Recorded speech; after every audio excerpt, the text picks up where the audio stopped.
윤석열 대통령께서 청나라 대신 위안 스카이를 소환하며 중국의 내정 간섭을 비난했습니다. 그런데 왜 윤 대통령은 이토 히로부미의 조선 침탈에 대해서는 얘기하지 않을까요? 후쿠시마 오염수에 대한 국민들의 의문은 간단합니다. 후쿠시마 오염수가 안전하다면 왜 일본 내에 방류하지 않고 다른 나라들이 반발해도 바다 투기를 강행하냐입니다. 더 의아한 것은 왜 한국 정부는 일본 정부보다 더 적극적으로 오염수는 안전하다, 마셔도 된다고 국민들을 설득하려 하느냐입니다. 지난 대정부 질의에서 한덕수 총리에게 영국 전문가가 얘기한 대로 후쿠시마 오염수를 마셔도 좋다고 생각하느냐라고 묻자 과학적으로 처리가 되었다면 이라고 하길래 재차 안전이 검증되면 마시겠어라고 묻고 총리가 머뭇거리자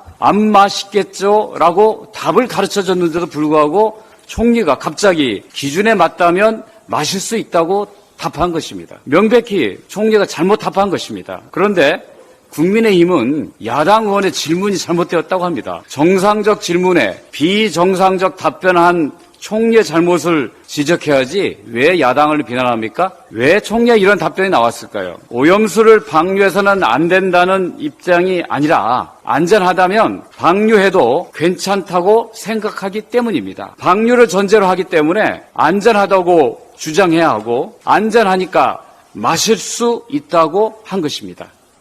혹시 한일 정부 사이에 오염수 방류에 대한 이면 합의가 있는 거 아닌가라는 의심이 들 수밖에 없습니다. 그렇다면 사태는 더욱 심각해집니다. 총리께서는 후쿠시마 오염수를 마시겠다고 한 말을 취소하고 국민들에게 사과해야 합니다.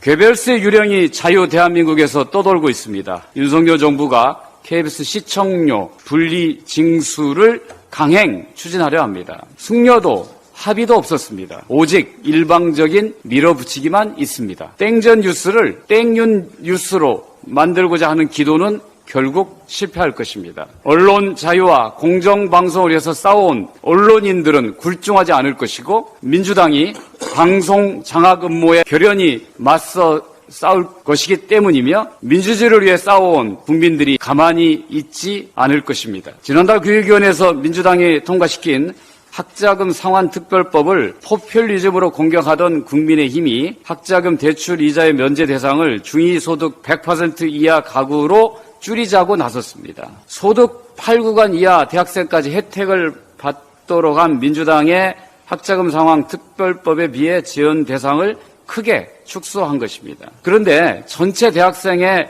약 48.5%는 소득 8구간 이하에 해당하며 8구간 이하 학생들에게 장학금을 지급한 것은 박근혜 정부 때부터입니다. 정부가 서둘러서 학자금 상환 이자 면제 대상을 줄이자고 나선 것은 또 대통령 거부권을 행사하기 위한 명분 쌓기용으로 보입니다. 도대체 야당의 주장과 요구를 모조리 거부하고 자신들의 주장을 따르지 않으면 거부권을 행사하겠다고 위협하는 경우가 어디에 있습니까? 아무것도 안 하는 여당은 무언가 하려고 애쓰는 야당의 발목 잡기에 혈안이 되어 있습니다. 총리는 과학을, 대통령은 법치를, 국민의힘은 야당의 발목을 좋아합니다.